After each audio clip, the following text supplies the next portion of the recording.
কোনো উপাত্তের ধাপবিচ্যুতি -3, শ্রেণীব্যাপ্তি 10 ও শ্রেণীমধ্য মান 34.5 হলে অনুমিত গড় বা আনুমানিক গড় নির্ণয় করো।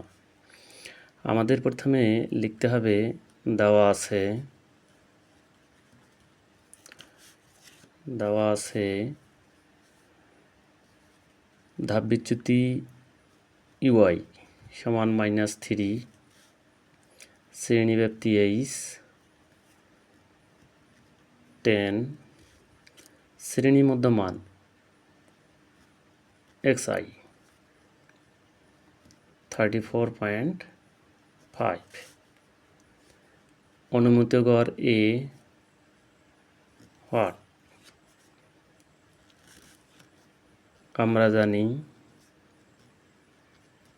আমরা জানি ধাপবিচ্যুতি ইউআই সমান xi minus a by h। U i হচ্ছে -3,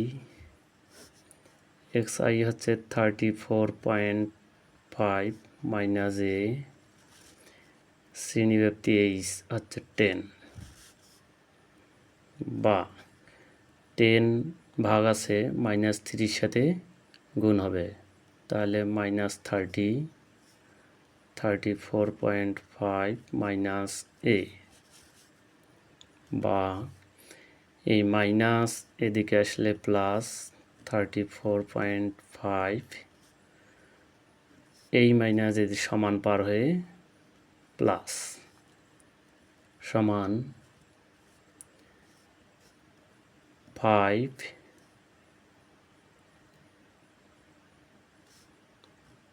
4 3 3 6, অতএব আনুমানিক গড়ে 64.5।